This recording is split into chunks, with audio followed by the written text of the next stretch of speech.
Ainda que nós tenhamos a sensação diária de que a caminhada cristã, ela é solitária, a verdade é que ela não é.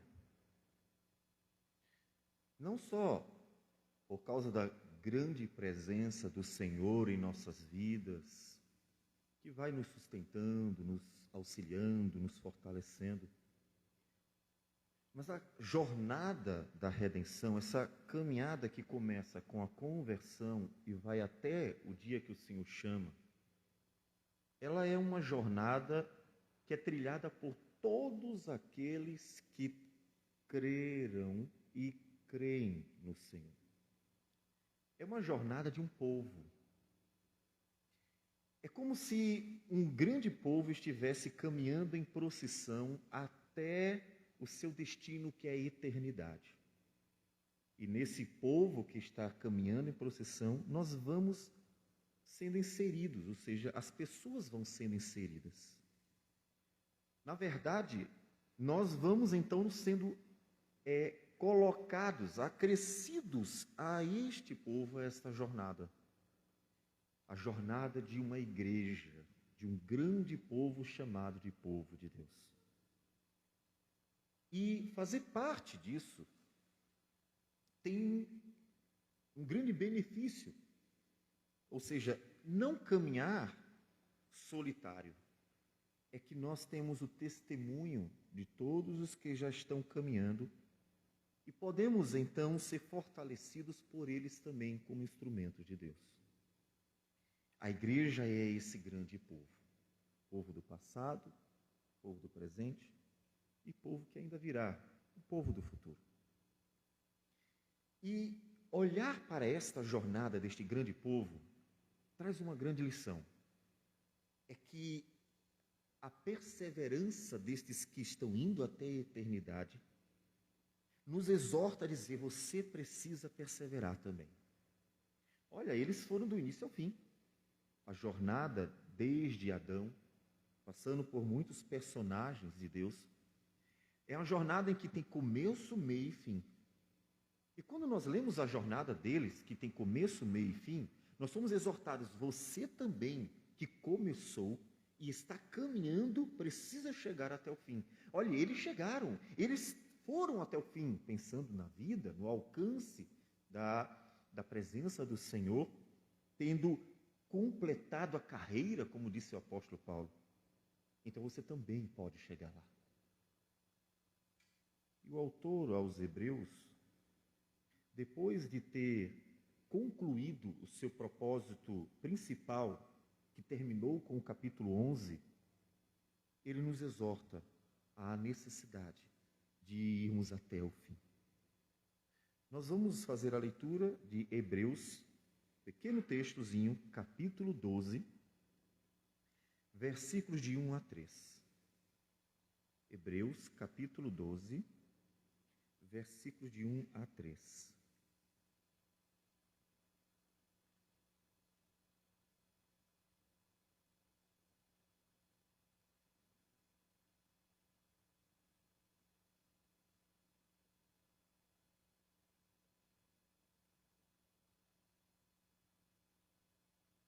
Diz assim a palavra do Senhor: portanto, também nós, visto que temos a rodear-nos tão grande nuvem de testemunhas, desembaraçando-nos de todo o peso e do pecado que tenazmente nos assedia, corramos com perseverança a carreira que nos está proposta, olhando firmemente para o autor e consumador da fé, Jesus, o qual, em troca da alegria que lhe estava proposta, suportou a cruz, não fazendo caso da ignomínia, e está assentado à destra do trono de Deus.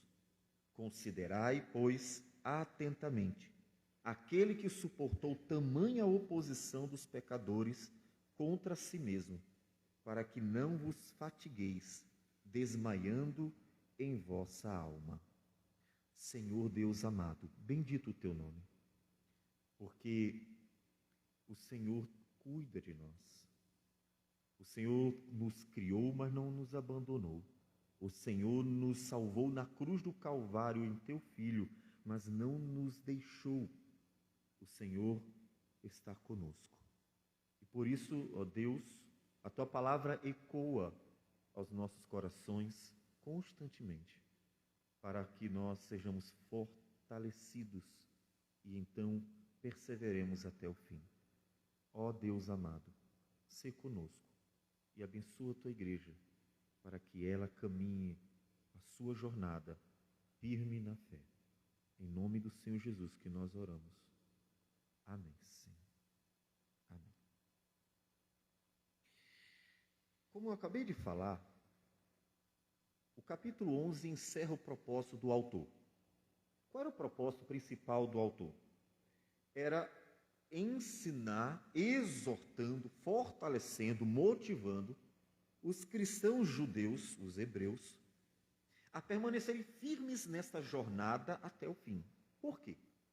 Porque muitos desistiram, seduzidos por lideranças judaicas que estavam tentando convencer os cristãos hebreus que, na verdade, o cristianismo nada mais era do que um desvio da fé judaica e que eles, no judaísmo, teriam tudo que Deus ordenou, o Antigo Testamento. O autor aos Hebreus vai mostrar que é exatamente o oposto, porque o cristianismo era o cumprimento das promessas do Antigo Testamento. Portanto, ele é superior ao judaísmo. E que em Cristo tudo se cumpria, sendo Cristo superior ao Antigo Testamento, superior ao sacerdócio, às profecias, superior na mediação a todos aqueles que foram postos como sumos sacerdotes, ao sacrifício. Ele era superior a tudo, porque, na verdade, tudo apontava para ele, inclusive o Antigo Testamento inteiro. E então ele mostra uma nuvem de testemunhas sobre o que ele havia dito até o capítulo 10. O capítulo 11, que trata da fé, por meio do testemunho de uma série de personagens conhecidos por todo judeu,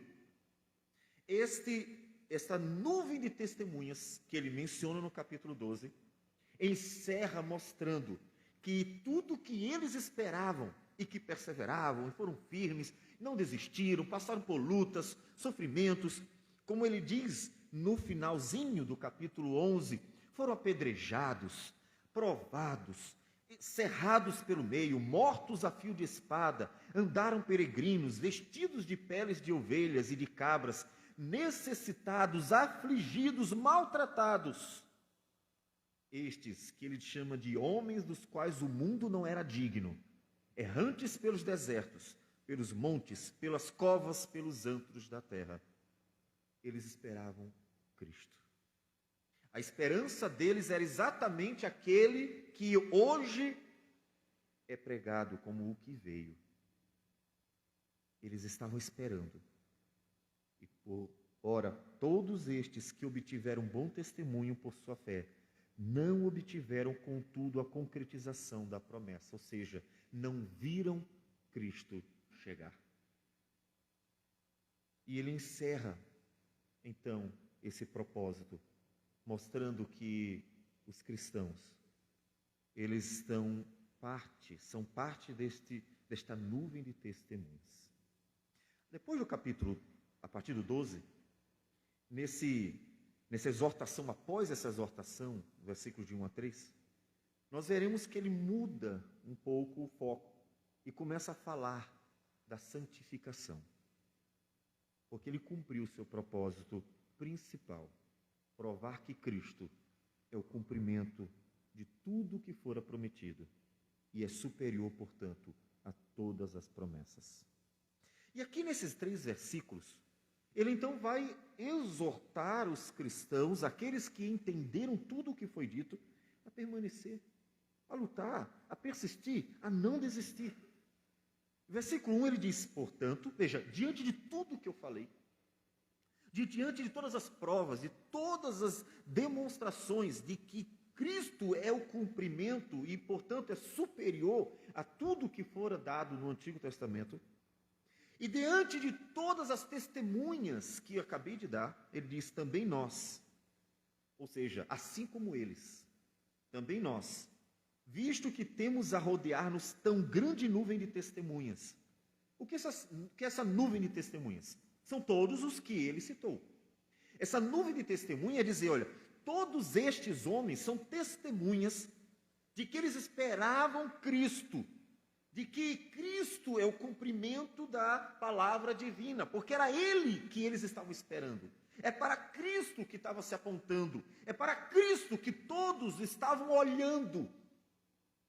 Eles são testemunhas, e eles não desistiram, e eles não abandonaram a fé, e eles não voltaram para trás, e Abraão não voltou para Ur dos Caldeus, e nenhum deles desistiu da caminhada, mesmo que tivessem passado por coisas terríveis. E foram mesmo. Se lermos cada um dos personagens, a história deles, veremos quantas coisas horríveis passaram. Esta é a nuvem de testemunhas. A nuvem de testemunha é toda a igreja. Resumindo, ele tomou a igreja do Senhor Jesus, que começa em Adão e Eva, e vai até o último dia, aquele que estará crendo no Senhor. Mas ele tomou todos esses do passado, a igreja do Senhor Jesus do passado. Ele pegou toda ela e diz assim, esta igreja é testemunha daquilo que eu disse, é testemunha da necessidade de se firmar e perseverar até o último dia. Essa igreja é testemunha.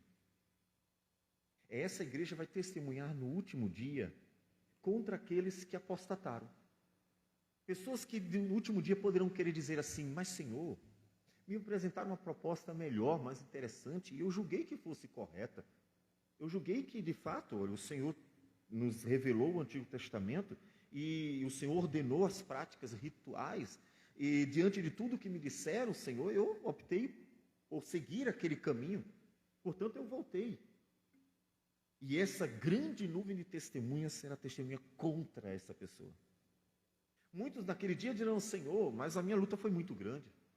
Me oprimiram, me obrigaram a negar a fé, me obrigaram a desistir, me apertaram de tal modo, dizendo, olha, se você não negar, eu vou tirar tudo que você tem. Se você não negar, eu vou levar à prisão. Os mártires, que exatamente a palavra testemunha é mártir, que vai se desenvolver a tal ponto de se tornar, de significar aquele que morre por uma causa.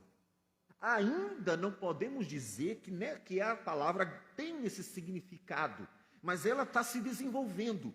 E a palavra mártir vai se desenvolver a tal ponto de culminar o seu significado na era dos mártires, que são aqueles primeiros séculos da era cristã, em que pessoas foram jogadas aos leões, foram decapitadas, foram esquartejadas, foram de todas as formas maltratadas e mortas, e se tornaram os mártires. O que são os mártires? São os testemunhas da fé, que mesmo em face à morte não negaram Jesus. Esse é o termo usado, e ele se desenvolve até chegar nesse ponto.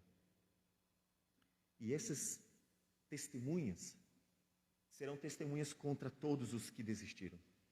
Não, mas foi difícil demais, para mim foi pior do que para todo mundo. Ninguém passou por o que eu passei. E essas testemunhas serão testemunhas contra todos os que desistiram. Então você tem nessas testemunhas duas questões. Primeiro, elas dizem para você, nós lutamos, nós passamos por tudo, perseguições, maus tratos, fomos oprimidos, fomos de todas as formas maltratados. A morte de muitos desses foi uma morte terrível. E essas testemunhas, a grande nuvem de testemunhas, a igreja de Jesus, ela fala para você, meu irmão, minha irmã, não desista. Você não pode desistir. Nós também não desistimos diante das lutas. Continue, vale a pena. Continue firme, continue caminhando, porque você não é a única pessoa deste mundo que está sofrendo pela fé. Você não é a única pessoa deste mundo que passa por grandes lutas por causa da fé. Não é a única pessoa deste mundo que, por ter sido tirado do império das trevas, passou a caminhar uma jornada de um vale na sombra da morte, porque os inimigos da igreja cercam esta igreja diariamente e jogam pedra todos os dias, tentando maltratá-la a ponto de desistir. Não desista. Nós também estamos nessa jornada. Nós passamos por ela. Nós somos testemunhas. Lembre-se disso. Olhe para nós e encontre ânimo, coragem, motivação para continuar firme nessa jornada. Por pior que possa parecer aos seus olhos, lembre-se, você não é o único passando por isso. E muitos de nós já venceu, não desistiu. Como disse Paulo, repito, combati o bom combate, guardei a fé. Não desista. Mas essa nuvem de testemunha aqui, ao mesmo tempo em que ela está motivando, está dizendo não desista, ela também está exortando outros. Ou julgando outros, melhor dizendo.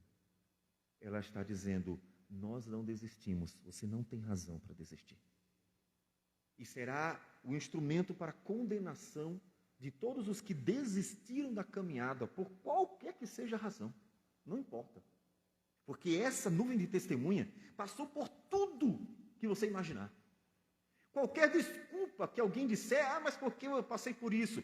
Porque me prenderam, porque me perseguiram, tiraram tudo que eu tinha, pegaram minha família, me maltrataram todos os dias, me levaram ao extremo da dor. Seja o que for, essa grande nuvem de testemunha dirá, nós também passamos por tudo isso. Nós também sofremos, nós também fomos maltratados, nós também fomos oprimidos, nós também fomos apedrejados, nós também fomos perseguidos, nós também fomos mortos das formas mais horríveis que se pode fazer. E nós não desistimos, nós continuamos firmes até o fim, porque não havia outro para olhar, a não ser o próprio Deus. Era Ele a razão, e continuou sendo a razão. Não havia outro. E nós fomos até o fim. Então, essa nuvem de testemunha cumpre dois propósitos importantíssimos. Fortalecer os fiéis, para que eles se sintam motivados a continuar firmes. Fortalecer os fiéis. Mas também serve de instrumento de condenação para os infiéis, para aqueles que acham que vão se desculpar no último dia, quando se depararão com uma nuvem de testemunhas contra eles. E então o autor continua nesse propósito de nos exortar a continuar firme. Voltando ao início do versículo. Portanto, também nós, visto que temos a rodear-nos tão grande nuvem de testemunhas, e então vem com uma afirmação mais, desembaraçando-nos de todo o peso e do pecado que tenazmente nos assedia. Primeira coisa que é preciso fazer, desembaraçar-se de todo o impedimento, que é o termo peso, de tudo aquilo que está tentando impedir e do pecado que tenazmente nos assedia. Lembre-se do que nós falamos. Os judeus cristãos, os hebreus, para quem se destina a carta, estavam sendo bombardeados por lideranças judaicas e por outros mais, amigos, familiares, que estavam tentando convencê-los a voltar ao judaísmo e abandonar Cristo. E isso era um impedimento. Então, o autor diz assim, vocês precisam largar mão, deixar, abandonar completamente, lançar fora todo o impedimento. Tudo que está impedindo você de caminhar realmente com o Senhor, perseverando, firme, deixa para trás. E esse impedimento, esse peso, são todos aqueles que estavam tentando tirá-los da fé. Largue mão. Observe que a Escritura, ela trata as nossas relações de uma forma diferente como às vezes o mundo trata, ou às vezes até cristãos querem tratar. As nossas relações, elas devem ser saudáveis. Porque mesmo que você diga assim, não, mas eu sou forte, eu sou um cristão forte, então eu posso conviver com tudo e qualquer pessoa, posso estar em qualquer lugar. Calma aí, calma. Você é um pecador. Superestimar a si mesmo, como muitas vezes, principalmente os jovens fazem, que se superestimam, se acham muito doutos, muito fortes, muito capacitados para tudo. Até que, como Pedro, se vê na tolice. Pois Pedro também disse, eu morreria por ti, Senhor. E Jesus disse na cara de Pedro, diante de todo mundo, pois você vai me negar 3 vezes. Então, calma, não se superestima. Você não é um super-homem. Não existe cristão super-homem. Então, ouça o ensino, a orientação, a palavra do Senhor, que diz, cuidado com aquilo que te impede a caminhar. Cuidado com aquilo que está tentando te colocar para trás. Que vai terminar levando você a se desviar. Não pense que você precisa ser aquele que mostrará uma capacidade de resistir tudo e todos. Não, não é assim. Ouça o que disse Jesus a Satanás. Também está escrito, ao Senhor teu Deus não tentarás. Não se joga. Não se joga do precipício. Eu sou forte, não se joga. Não tente ao Senhor. Então, desembaraçando-nos de todo o peso, de tudo que está impedindo. Tem alguma coisa, alguém que impede você de caminhar firme com o Senhor? Há algum ambiente, coisas que, porventura, estão impedindo você de caminhar firme com o Senhor? Coloque para trás. Por quê? Porque o propósito seu não é ganhar o mundo. Seu propósito, primeiro, é perseverar até o fim. Porque se você não perseverar até o fim, já caiu por terra o propósito de viver um testemunho perante o mundo. Então, vocês precisam focar. Tenham foco, como ele vai dizer mais adiante no versículo 2. E se livrem daquilo que porventura está atrapalhando. E ele menciona não só o peso, que é esse impedimento, todo o que está tentando impedir deles caminharem. Provável que esses judeus cristãos estivessem convivendo com esses dois mundos, o judaísmo e o cristianismo, e até frequentando, talvez, esses dois grupos. Só que estava se tornando um problema. Porque mesmo que eles tivessem o interesse de alcançar, certas relações estavam se tornando problemáticas. E eles precisavam se decidir. Um exemplo disso, num outro contexto, bem diferente, é Apocalipse. Quando Deus, por meio da carta à igreja de Laodiceia, a palavra do Senhor Jesus, diz assim, Apocalipse capítulo 3, versículo 14. Ao anjo da igreja em Laodiceia, escreve, estas coisas diz o Amém, a testemunha fiel e verdadeira, o princípio da criação de Deus. Conheço as tuas obras, que nem és frio nem quente, quem dera fosses frio ou quente. Assim, porque és morno e nem és quente nem frio, estou a ponto de vomitar-te da minha boca. Pois dizes, estou rico e abastado, e não preciso de coisa alguma, e nem sabes que tu és infeliz, sim, miserável, pobre, cego e nu. Aconselho-te que de mim compres ouro refinado pelo fogo, para te enriqueceres, vestiduras brancas para te vestires, a fim de que não seja manifesta a vergonha da tua nudez, e colírio para ungires os olhos, a fim de que vejas. Mas o que está acontecendo? Uma igreja rica. Mas como ela enriqueceu? Negociando com os pagãos, nos templos pagãos dos seus ídolos, e convivendo com esse ambiente, ou esses ambientes pagãos, cheio de idolatria, cultos aos deuses e até orgias, Porque nesses lugares, as prostitutas cultuais serviam para o alcance de seus propósitos culticos pagãos.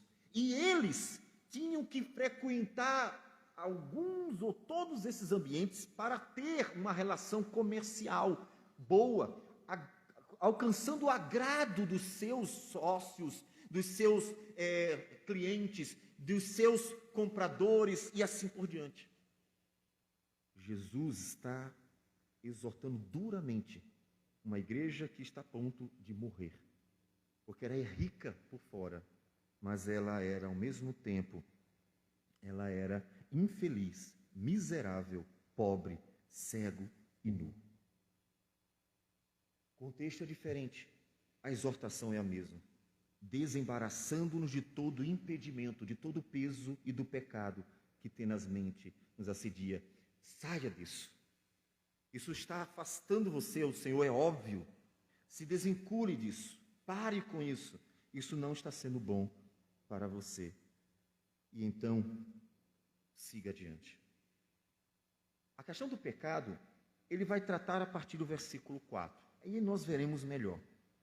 Mas ele já menciona que o pecado é um impedimento para a caminhada cristã. Se em algum momento você diz assim, estou desanimado, não estou conseguindo caminhar bem, normalmente, a gente vê que as pessoas que desanimam dentro da igreja querem culpar a igreja por isso.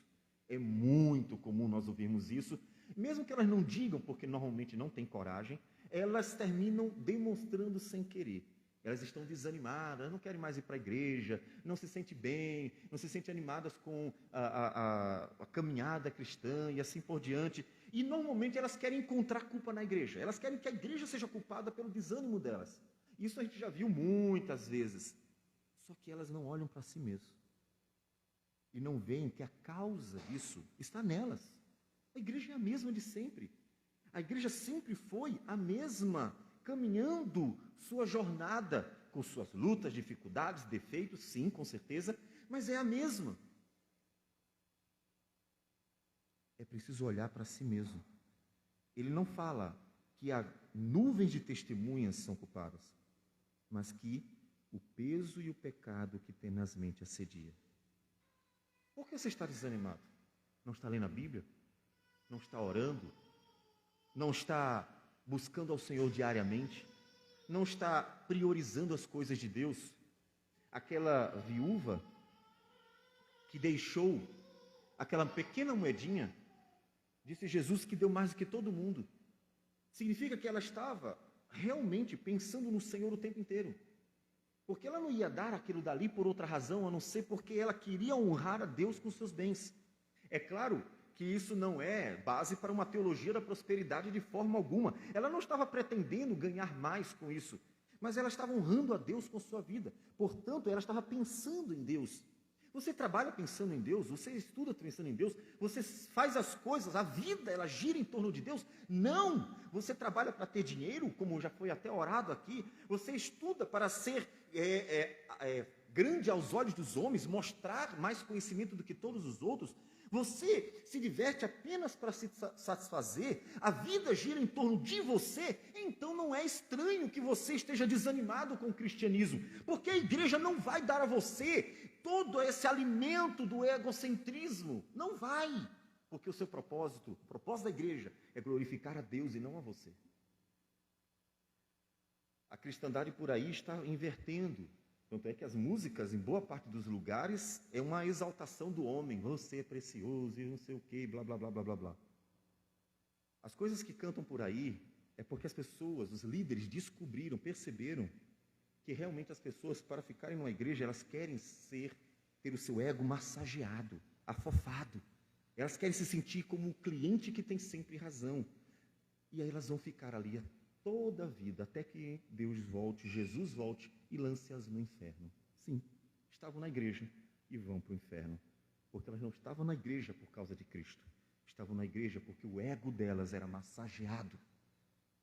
Ninguém falava contra os seus pecados, mas apenas massageava o seu ego.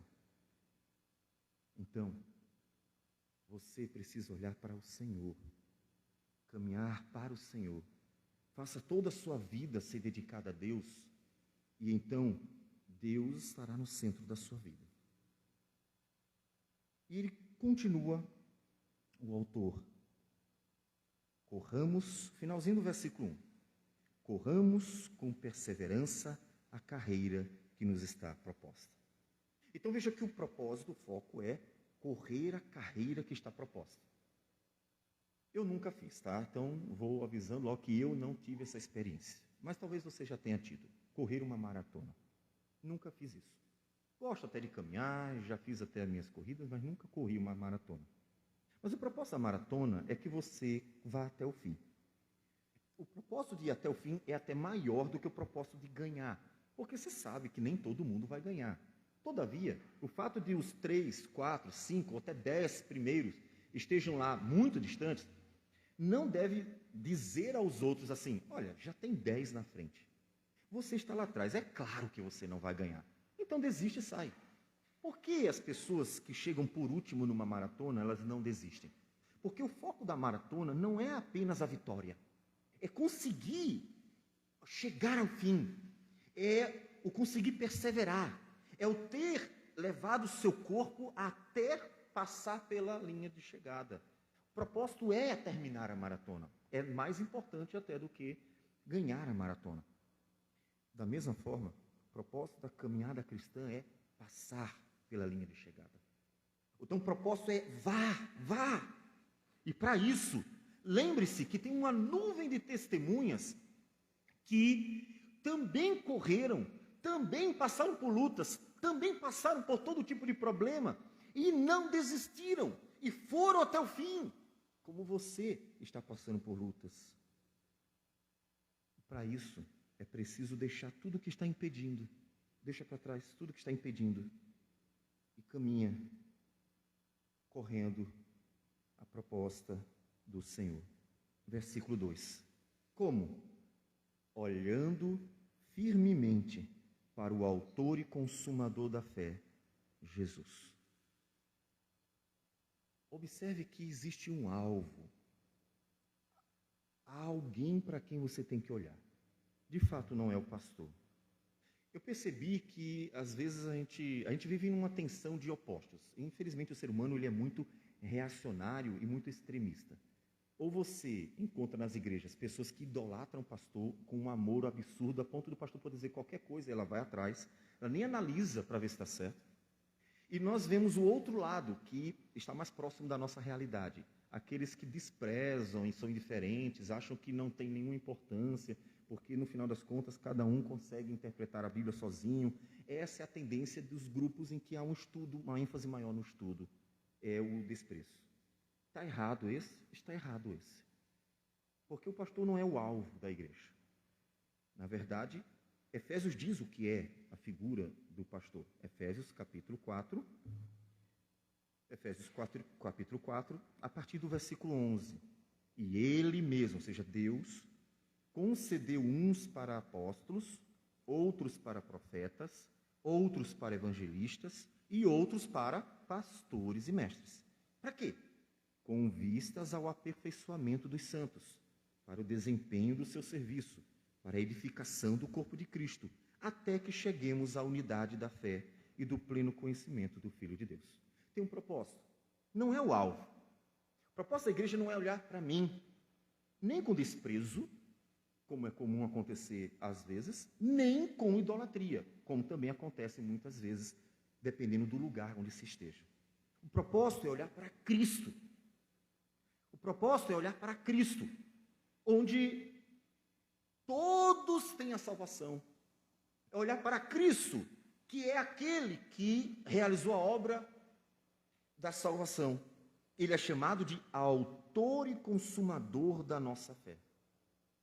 Cristo Jesus é o Redentor. Toda a obra redentora, ela culmina em Cristo.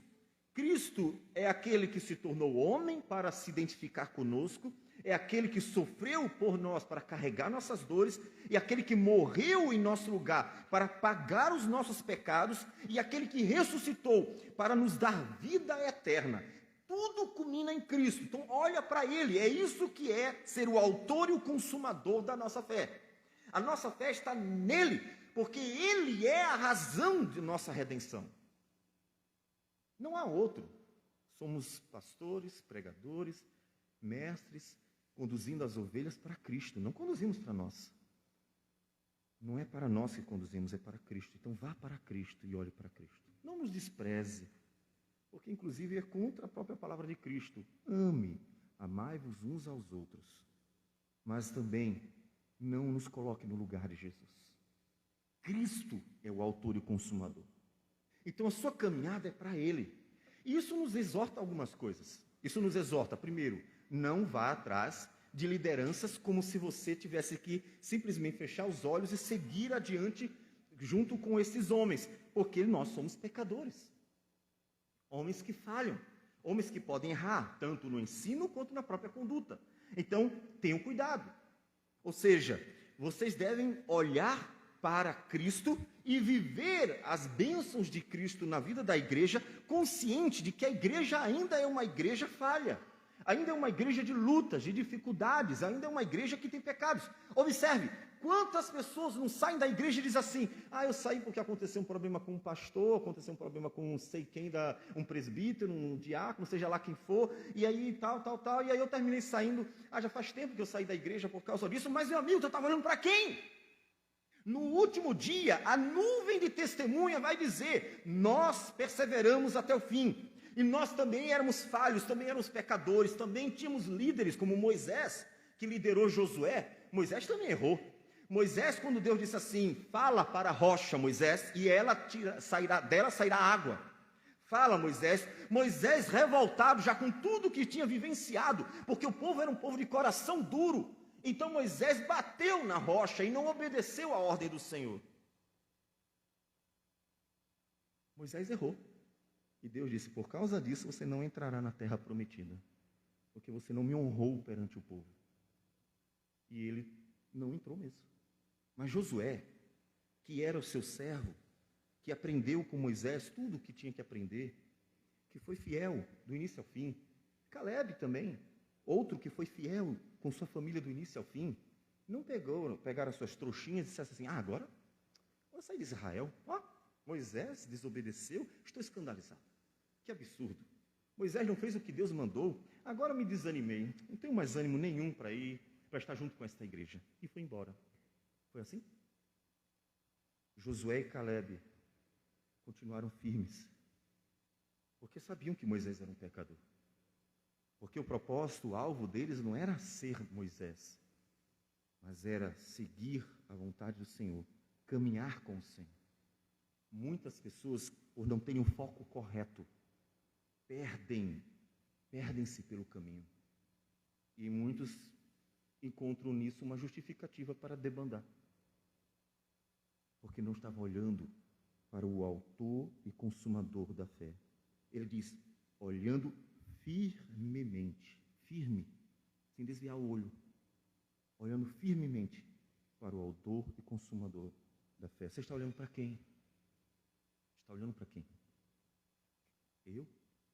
Outros daqui? Ou seja lá, a denominação, tem tanta gente olhando para a denominação que não vê outro meio de salvação. Tem que ser aqui. Que tudo tem que ser desse jeitinho, porque senão... E a idolatria da denominação. Sim, há pessoas que defendem mais as suas denominações, qualquer que seja, do que a própria fé em Jesus, a tal ponto de brigarem por causa de diferenças, o que mostra um absurdo, porque realmente são pessoas que estão caminhando dentro da mesma linha cristã, mesmo com diferenças, algumas diferenças aceitáveis. Você está olhando para quem? Quando você desvia os seus olhos, você está sujeito à queda. Para você correr com perseverança a carreira, você tem que olhar firmemente para o autor e consumador, Jesus.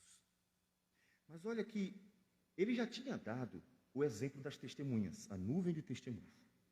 Pessoas que sofreram e até morreram pela sua fé. Não desistiram, continuaram olhando firmemente para as promessas de Deus, mesmo não tendo alcançado. Elas não alcançaram, não viram Jesus, mas elas não desistiram. A esperança no coração delas era verdadeira. Mas agora ele vai dar o maior de todos os exemplos. Lembre-se que Hebreus faz isso constantemente. Ele cita sacerdócio e Cristo é superior como sumo sacerdote. Ele cita o sacrifício e Cristo é superior como sacrifício. Ele cita a mediação, como Moisés, e Cristo é superior em sua mediação. Ele cita o tabernáculo e Cristo entrou no tabernáculo superior. Em outras palavras, ele cita aquilo que Deus havia dado antes e mostra que Cristo é superior a tudo que havia sido dado antes. E aqui não é diferente. Ele citou a nuvem de testemunhas e agora dá a maior testemunha de todas. Se a nuvem de testemunha já é suficiente para condenar uma pessoa no último dia, quando essa pessoa disser, eu desisti por causa de problemas da minha vida, e essa nuvem de testemunha dirá assim, nós também tínhamos problemas, nós também sofremos e não desistimos, você é indesculpável. A maior testemunha ainda não é um deles.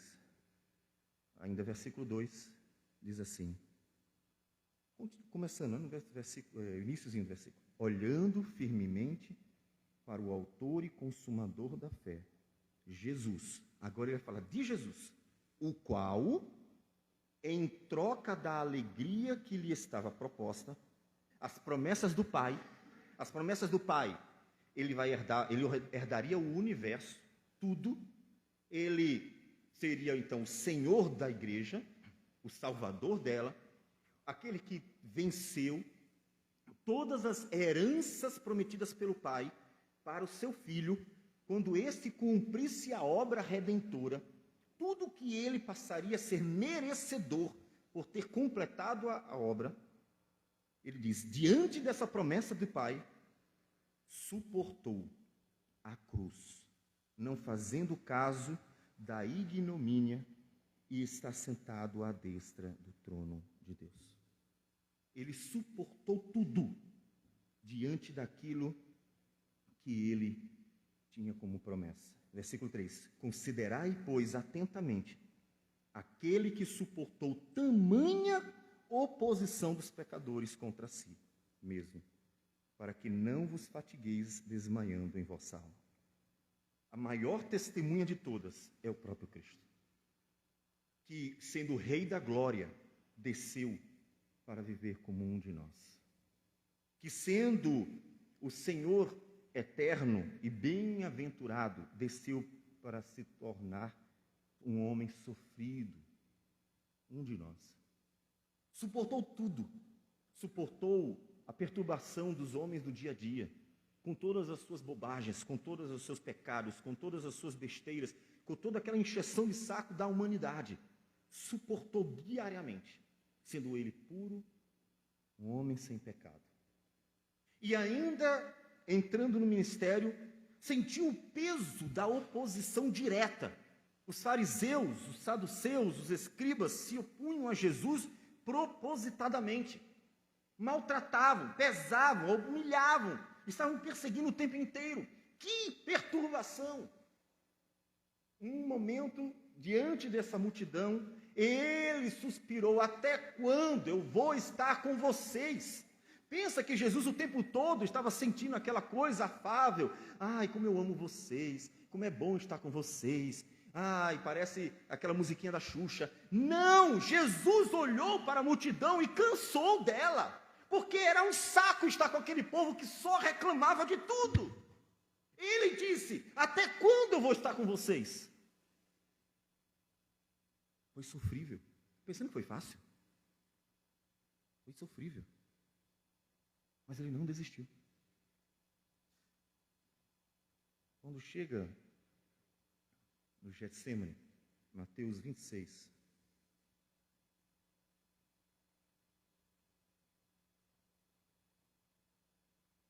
o Senhor Jesus deixa os seus discípulos no canto. Assentai-vos aqui, versículo 36, Mateus 26, a partir do 36. Assentai-vos aqui enquanto vou ali orar. Então deixou ali os discípulos e se afastou um pouco para orar. Então disse para Pedro e Tiago e João: a minha alma está profundamente triste até a morte. Ficai aqui e vigiai comigo. Alguns, com bobagem, vão dizer que isso é depressão. Isso não é, tá? Ele estava sofrendo a ira do Todo-Poderoso. Ninguém suportaria. Não tem nenhuma depressão aqui. É bobagem de quem quer empurrar essas coisas dentro da Bíblia. Ele estava sofrendo a ira de Deus. A ira do Todo-Poderoso que cai sobre o Filho de Deus. Imagina a angústia deste homem, Cristo Jesus. E então, adiantando-se um pouco, prostrou-se sobre o seu rosto, orando e dizendo: meu Pai, se possível, passa de mim este cálice. Ou seja, tudo que ele vai sofrer ainda. Já tinha sofrido um monte, porque Jesus foi perseguido o tempo inteiro. Mas é ainda o que ele iria sofrer. Todavia, não seja como eu quero, e sim como tu queres. Pai, realmente está difícil. Eu estou profundamente triste até a morte. A minha angústia, pelo peso de tua mão poderosa, está moendo minha alma. Eu estou sendo consumido pela ira do Senhor, que você deveria sofrer. Eu estou sendo consumido pela ira do Senhor.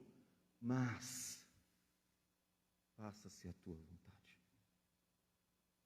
Ou seja, eu aceito ir para a cruz. Eu aceito sofrer até a morte. E morte de cruz. Porque esta era a vontade do Pai. Portanto, Jesus não desistiu. É isso que Hebreus está dizendo. Diante de tamanho sofrimento, certo de que a vitória seria alcançada por meio da morte e ressurreição, ele não desistiu. E ele termina, o autor aos Hebreus, dizendo: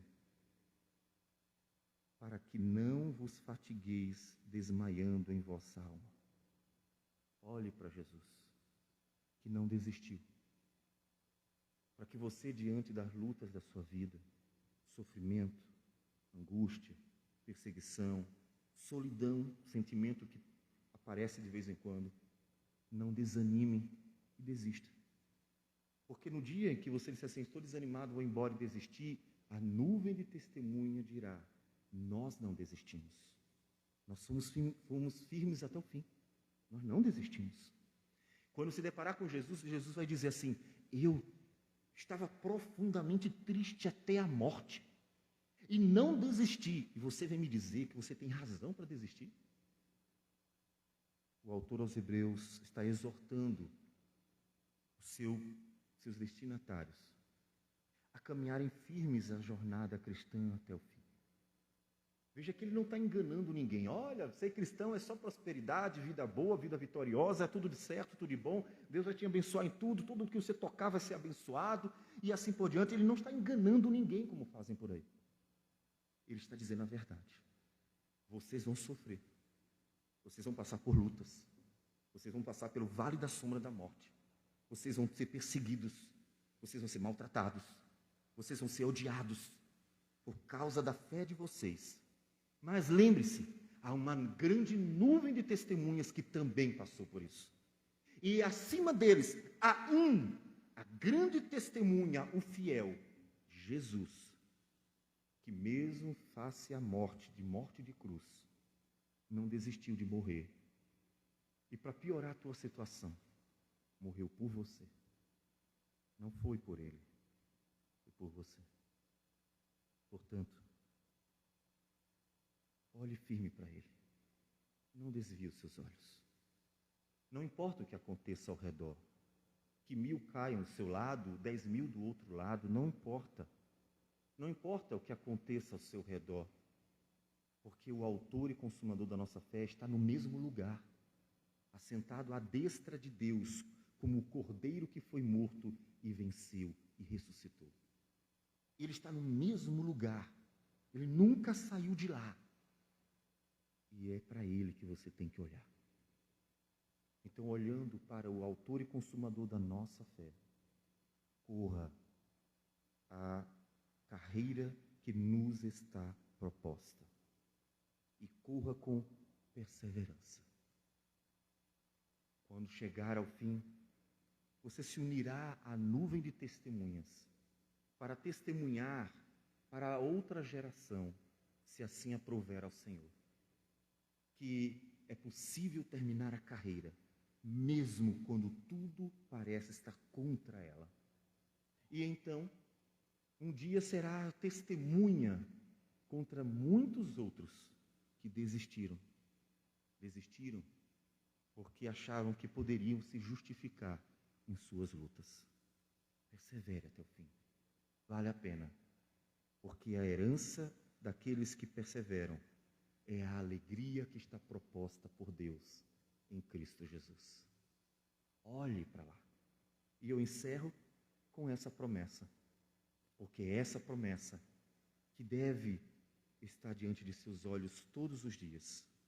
Como nos diz Apocalipse 21, vi novo céu e nova terra, pois o primeiro céu e a primeira terra passaram, e o mar já não existe. Vi também a cidade santa, a nova Jerusalém, que descia do céu da parte de Deus, ataviada como noiva, adornada para o seu esposo. Então ouvi grande voz vinda do trono, dizendo: eis o tabernáculo de Deus com os homens. Deus habitará com eles, e eles serão povos de Deus. E Deus mesmo estará com eles, e lhes enxugará dos olhos toda lágrima, e a morte já não existirá. Já não haverá luto, nem pranto, nem dor, porque as primeiras coisas passaram. E aquele que está sentado no trono disse: eis que faço novas todas as coisas. Escreve, porque estas palavras são fiéis e verdadeiras.